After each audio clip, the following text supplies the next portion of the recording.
সেহরিশ আস্তে আস্তে গুটি গুটি পায়ে ওয়াশরুমে চলে যায়। সেহরিশ যাওয়ার মাঝে প্রায় 2-3 বার আয়ানকে বলেছে পেছন ফিরবেন না, কিন্তু ফিরলে কিন্তু খুব খারাপ হয়ে যাবে। আয়ান সেহরিশের কাণ্ড দেখে ধীর কণ্ঠে মুচকি হেসে বলে, পাগলি। আয়ান এবার বেলকনিতে দাঁড়িয়ে ফোন বার করে কাল রাতে তোলা সেহরিশের ছবিটা দেখতে লাগলো। কি মনে করে ছবিটা নিজের ফোনের ওয়ালপেপারে সেট করে রাখলো। কিছুক্ষণ পর সেহরিশ ওয়াশরুম থেকে বের হয়ে আসলে আয়ান ওয়াশরুমে যায় ফ্রেশ হতে। আয়ান ফ্রেশ হয়ে একটা টি শার্ট আর ট্রাউজার পরে নিচে এসে সোফায় বসে ল্যাপটপে কাজ করতে লাগলো। এদিকে সেহরিশ কিচেনে কফি বানাচ্ছে। সেহরিশ আয়ানকে দেখে কফি নিয়ে এগিয়ে আসে তার দিকে। আয়ান সোফায় বসে কফি খেতে লাগলো আর ল্যাপটপে কাজ করতে লাগলো। তারপর হঠাৎ মাথা তুলে চারদিকে চোখ বুলিয়ে মিস জেনিকে বলল, মিস জেনি, শিফা ওঠেনি এখনো? মিস জেনি প্রত্যুত্তরে বললেন, না, কাল রাতে অনেক লেট করে বাড়ি এসেছিল, ওই জন্য মনে হয় এখনও ঘুমাচ্ছে। আয়ন কথাটা শুনে আবার কাজে মন দেয়। কিছুক্ষণ পর সে রুমে যায় অফিসে যাওয়ার জন্য রেডি হতে।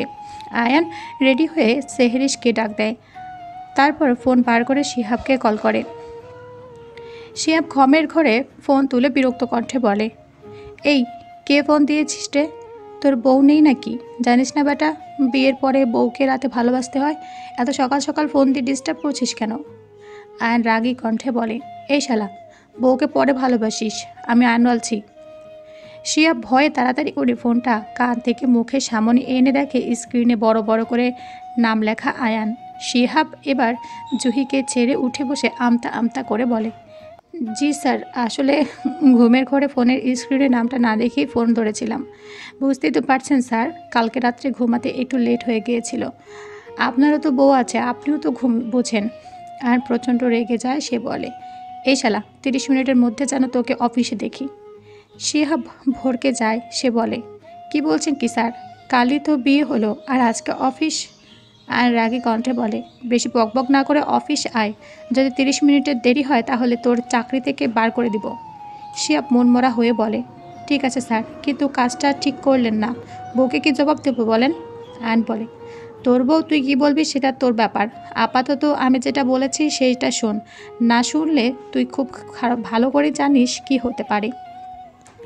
কথাটা বলে আয়ন ফোনটা রেখে দেয়। পেছন ফিরতে দেখে সেহরিশ দাঁড়িয়ে আছে। সেহরিশ বলে, শিহাবকে অফিসে আসতে কেন বলছেন? মাত্রই তো বিয়ে হলো, জুহিকে একটু সময় দিক। তোমার কি প্রবলেম? অফিসে কাজ আছে তাই ডেকেছি, তোমার যদি সময় লাগে তাহলে আমাকে বলতে পারো, আমি কিন্তু সময় দিতে রাজি। সেহরিশ মুখ বাঁকিয়ে বলে, নির্লজ্জ কোথাকার। আয়ন এবার গুটি গুটি পায়ে হেঁটে এসে সেহরিশের সামনে দাঁড়ায় এবং মাথা হিট করে বলে, নির্লজ্জতার কি দেখেছ মিসেস সেহরিশ আয়ান মির্জা?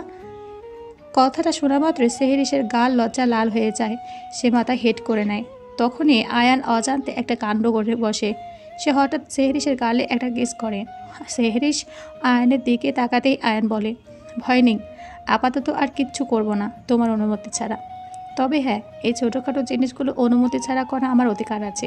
এখানে তুমি না বলতে পারবে না, আর না বললেও আমি শুনবো না। কথাটা বলে আয়ান রুম থেকে বার হয়ে চলে যায় অফিসের উদ্দেশ্যে। আর সেহরিশ গালে হাত দিয়ে দাঁড়িয়ে থাকে। শিহাব জুহিকে অনেক বুঝিয়ে ঠিক টাইম মতো অফিসে পৌঁছে যায়। জুহি তাকে আসতে দিতে চাচ্ছিল না আজ। কোনো মতে সে জুহিকে বুঝিয়ে অফিসে এসেছে। আয়ান অফিসে পৌঁছাতেই শিহাবকে তার কেবিনের মধ্যে ডাকে। জি স্যার, ডাকছিলেন? আয়ান বলে, হ্যাঁ, আমাদের সিঙ্গাপুরের যে ক্লায়েন্টের সাথে মিটিং আছে না, ওই ক্লায়েন্টের সাথে মিটিংটা ফিক্সড করো। ঠিক আছে। কথাটা বলে শিহাব উঠে চলে যেতে নিবে, তখনই আয়ান বলে, এই, তোকে আমি চলে যেতে বলেছি? আয়ানের কথা শোনা মাত্রই শিহাব আবার ধপ করে চেয়ারে বসে পড়ে। না স্যার, বলেন। আয়ান শিহাবকে বলে, আচ্ছা, তোর তো বিয়ে হয়ে গেছে, বউ আছে, তা আমাকে কটা টিপস দে তো। শিহাব অবাক হয়। সে অবাক কণ্ঠে বলে, স্যার, আপনি আবার টিপস চান, তাও আমার কাছে? আয়ান কিছুটা বিরক্ত হয়ে তারপরে বলে, বেশি না বকে যেটা জিজ্ঞেস করেছে সেটা বল।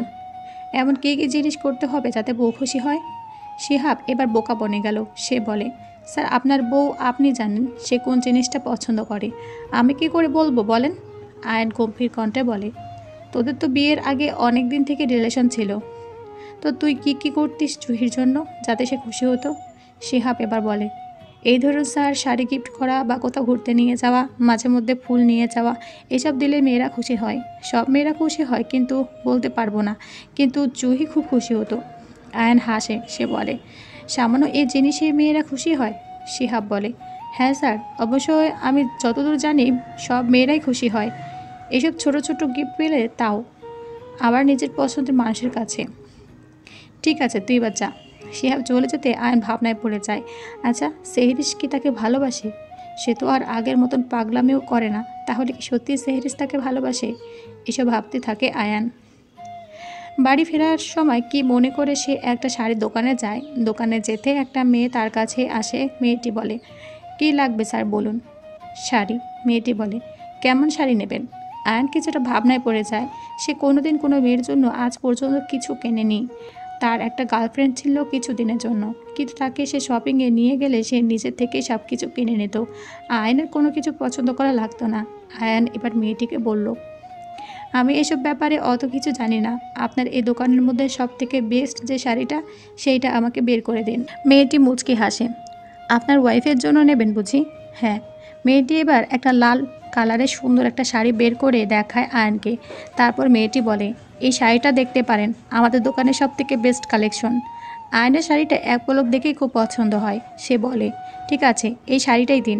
মেয়েটি বলে, স্যার শুধু শাড়ি নেবেন না এর সাথে ব্লাউজ আর প্যাটিকোট নেবেন? আয়ন একটা ভাবনায় পড়ে যায়, পরপর বলে, হ্যাঁ দিয়ে দিন। মেয়েটি আয়নকে জিজ্ঞেস করে, স্যার আপনার ওয়াইফের ব্লাউজের সাইজ কত? আয়ন এবার ভাবনায় পড়ে যায়। খানিকক্ষণ ভেবে সে বলে, মনে হয় 32। মেয়েটি আয়নের ভাবনা দেখে মুচকি মুচকি হাসে। তারপর একটা ব্লাউজ আর পেটিকোট আর শাড়িটা প্যাকিং করে আয়নকে দেয়। মনে হয় আপনার ওয়াইফের জন্য প্রথমবার কিছু নিচ্ছেন। আয়ন খানিকটা লজ্জায় পড়ে। সে মাথা নেড়ে বলে, হুম। মেয়েটি আবার হাসে। আয়ন বিলটি পরিশোধ করে গাড়িতে এসে বসে।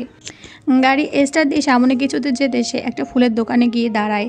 দোকানে গিয়ে যায় আর দোকানদারকে বলে, ফুল দিন তো কিছু। কি ফুল দেব? আয়ন খানিকটা ভাবনাতে পড়ে তারপর বলল, সাদা গোলাপ দিন। দোকানদার আয়ান এর কথা মতোই সাদা গোলাপের তোড়া বানাতে লাগলো। সেহরিশ যখন বাংলাদেশে যায় তখন খুব কমই মিসেস লিলির কাছে ফোন করে, কারণ সেহরিশ যখন দেশে যায় তখন আশ্রমের ছেলে মেয়েদের সাথে প্রচুর ব্যস্ত থাকে, তাই সময় হয়ে ওঠে না। মিসেস লিলিও তাকে ফোন করে না, কারণ তিনি সেহরিশের হাসি খুশির মাঝে ব্যাঘাত ঘটাতে চায় না। তাই সেহরিশ যখন ফ্রি থাকে তখন সে ফোন করে। কিন্তু এইবার প্রায় 1 মাস হতে আসলো সেহরিশ মিসেস লিলিকে একটিবারও ফোন করেনি। আর 15 দিন পরে সে বাড়ি আসবে, সে 1.5 মাসের জন্য দেশে গিয়েছে। কিন্তু প্রতিবারে সেহরিশ পৌঁছে ফোন করে, এবারে সে করেনি। মিসেস লিলি ভেবেছিল হয়তো খুবই ব্যস্ত আছে সেহরিশ, যার জন্য তাকে ফোন করেনি। মিসেস লিলিও নিজের দোকানের কাছে ব্যস্ত থাকায় তিনিও সেহরিশকে আর ফোন করেনি। কিন্তু আজকে লিলি সেহরিশের নাম্বারে কল করলো, কিন্তু কল করতে ওই পাশ থেকে শোনা গেল, আপনি যে নাম্বারে কল করেছেন সেই নাম্বারটি এর সাথে বর্তমানে যোগাযোগ করা যাচ্ছে না, অনুগ্রহ করে কিছুক্ষণ পর আবার চেষ্টা করুন। মিসেস লিলি এবার খটকা লাগে। মনে মনে ভয় লাগছে লিলির। সেহরিশ ছাড়া এই পৃথিবীতে মিসেস লিলির আর কেউ নেই। তার যদি কিচ্ছু হয়ে যায়, না না, এসব কী ভাবছো? ও না, কিছু হয়নি। এসব ভাবতে চোখ দিয়ে 2 ফোঁটা পানি চুপচুপ করে পড়লো। কোনো রকম নিজেকে শান্ত করলো। ভাবলো রাতে আরেকবার কল করবে, আর যদি না হয় তাহলে আশ্রমে ডাইরেক্ট কল করবে। এই বলে সে বেরিয়ে গেল। আজকে তাহানের মৃত্যুবার্ষিকী। মিসেস লিলি প্রতি বছরে এই দিনটার জন্য কিছু ফুল তার কবরের উপরে রেখে দিয়ে আসেন। জীবনে সে একজন পুরুষকে ভালোবেসেছিল, কিন্তু নিয়তির কি পরিহাস, পেয়েও তাকে পাওয়া হলো না।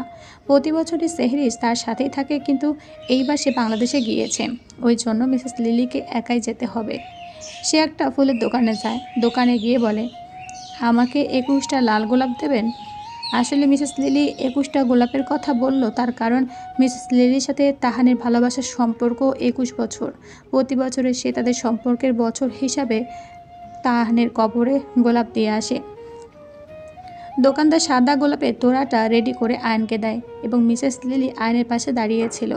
দোকানদার মিসেস লিলির জন্য 21টা গোলাপ রেডি করতে থাকে। আয়ন জিজ্ঞেস করে, কত দেব? 600 টাকা। মিসেস লিলি আয়নের পাশে দাঁড়িয়েছিল। আয়ন তখন ফোনটা দোকানের সামনের টেবিলটাতে রেখে তার প্যান্টের পকেট থেকে মানিব্যাগ বের করে টাকা দিচ্ছিল। তখনই আয়নের ফোনে টুং টুং করে মেসেজের শব্দ উঠে আসে। হঠাৎ করে মিসেস লিলির চোখ যায় আয়নের ফোনটার দিকে। সে ফোনের দিকে তাকাতে চমকে ওঠে। তাড়াতাড়ি করে ফোনটা হাতে নেয়। তার চোখ দুটো বড় বড় হয়ে বার হয়ে আসে। এটা সে কী দেখছে? এটা তো সেহরিশ। এই লোকটার কাছে সেহরিশের ফটো কেন, তাও আবার এমন ঘুমন্ত অবস্থায়?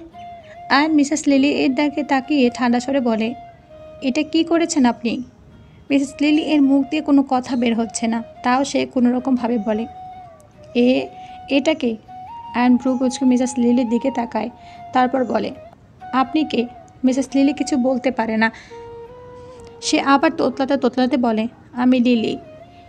কে কে? এটা কে হয় তোমার? আয়ান খানিকটা বিব্রত হয়ে বলে, আমার বউ হয়। আর আমি আপনাকে কৈফিয়ত দিতে যাব কেন যে সে আমার কে হয়? বউ কথাটা শুনে লিলি পুরো থ হয়ে যায়। তার চোখ দিয়ে অনবরত পানি পড়তে থাকে। সে এবার নিজেকে সংযত করে বলে, আমার সেহরিশ কোথায় আছে এখন? কোথায়? প্লিজ আমাকে নিয়ে চলো। অপরিচিত একজনের মুখে সেহরিশের নাম শুনে খানিকটা চমকায় আয়ান। তারপর জিজ্ঞেস করে, আপনি সেহরিশের নাম জানেন কি করে? কি হন আপনি ওর? সেহরিশ আমার মেয়ে। মেয়ে শব্দটা শুনে খানিকটা অবাক হয় আয়ান। পরপরে রাগী কণ্ঠে বলে, তাহলে মেয়ে এতদিন নিখোঁজ, আপনি এতদিন কোথায় ছিলেন? মিসেস লিলি বলে, ও তো বাংলাদেশে আশ্রমে গেছিল। তারপর থেকে ওর সাথে আমার কথা হয়নি। আর 15 দিন পর ওর বাড়ি ফেরার কথা।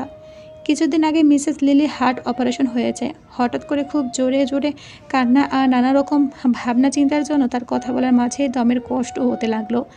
আর কী করবে কিছু না ভেবে পেয়ে তার হাতের ফুলের তোড়াটা তার গাড়িতে রেখে তাড়াতাড়ি করে মিসেস লিলিকে গাড়িতে উঠে হসপিটালের উদ্দেশ্যে রওনা দিল। ডাক্তার চেক আপ করেছে, আয়ন বাইরে অপেক্ষা করতে লাগলো। যতই হোক মায়ের বয়সী মহিলাটি এভাবে একা ফেলে রেখে যাওয়া ঠিক হবে না। আর তার সাথে অনেক কথা আছে, তাকে অনেক কিছুই জানতে হবে। তাই আয়ান আর সেখান থেকে গেল না, বাইরে অপেক্ষা করতে লাগলো। ডাক্তার বের হওয়ার পর আয়ান তাকে জিজ্ঞেস করে, কি অবস্থা ওনার ডাক্তার? ডাক্তার এবার সব তাকে খুলে বলে, ওনার কদিন আগে হার্টের অপারেশন হয়েছে। হঠাৎ করে ওনার ওপর হয়তো প্রেশারটা পড়েছে কোনো কিছু, এই জন্য ওনার শরীরটা অসুস্থ হয়ে পড়েছে। আমি ওনাকে চেক আপ করলাম, উনি এখন সুস্থ আছেন। দেখা করতে পারবো এখন? হ্যাঁ করতে পারবেন, কিন্তু বেশি টেনশন আর উত্তেজিত করবেন না। আয়ান ডাক্তারের কথা শুনে মিসেস লিলির কেবিনের ভিতরে ঢোকে।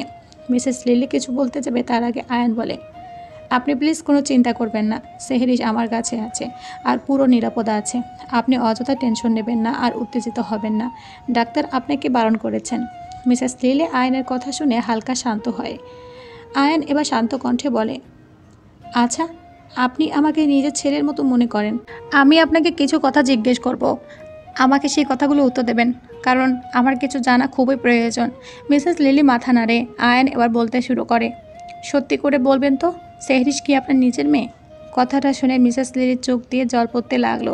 তা দেখে আয়ান বলে, প্লিজ রিল্যাক্স, আমি আপনাকে কোনো দ্বিধার মধ্যে ফেলতে চাই না। যেটা সত্যি আপনি আমাকে সেটা বলতে পারেন। আর আপনি যদি সেহরিশের নিজের মা হন তাহলে পুরো ফ্যামিলি ডিটেলসটা আমাকে জানান। মিসেস লিলি নিজেকে এবার কিছুটা সংযত করলো, পরপর বলল, না, সেহরিশ আমার নিজের মেয়ে নয়। আমি কানাডাতে একাই একটা রেস্টুরেন্ট চালাতাম। কিছু বছর আগে সেহরিশ এখানে পড়তে আসে। এরপর সেহরিশের সাথে আমার পরিচয় হয়। ও অনাথ, ওর বাবা মা কেউ নেই। কানাডাতে এসে ও আমার কাছে থাকতো। আমার কোনো সন্তান নেই বলে সে আমাকে কখনো সন্তানের কমতিটা বুঝতে দেয়নি। আমাকে মিষ্টিমা বলে ডাকতো। মিসেস লিলি কথাগুলো বলে থামেন, পরপর আবার বলতে শুরু করলো, আমি মেয়েটার জন্য তেমন কিছুই করতে পারিনি, কিন্তু সে আমার জন্য অনেক কিছু করেছে। কদিন আগে আমার হার্ট অপারেশন হলো, 8 লাখ টাকা লেগেছে। জানি না সে কীভাবে জোগাড় করেছে। শুধু আমি জিজ্ঞেস করলে সে বলে সে লোন নিয়েছে, পরে শুধিয়ে দেবে। আমি যে তাকে এই বিষয়ে কিছু জিজ্ঞেস করব সে আমাকে আর জিজ্ঞেস করতে দেয়নি, কথার জালে আটকে রেখেছিল। সেহরিশ প্রতি বছর ছুটিতে দেশে যায় আশ্রমের ছেলে মেয়েদের সাথে দেখা করতে। এবারেও তাই গিয়েছিল, কিন্তু এবারে আমাকে ফোন করেনি। এখন তো দেখছি বিয়ে করেছে। আচ্ছা, আমি কি ওকে মানা করতাম তোমার সাথে বিয়ে করতে? ও তো আমাকে তোমার ব্যাপারে একটা কথাও বলেনি। মিসেস লিলির কথা সবটাই মনোযোগ দিয়ে শুনছিল।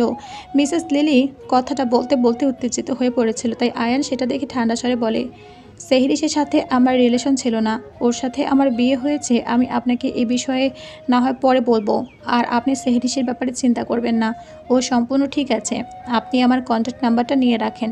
আপনি সুস্থ হন, তারপর সেহরিশকে আপনার কাছে নিয়ে আসবো। মিসেস লিলি কিছু বললেন না।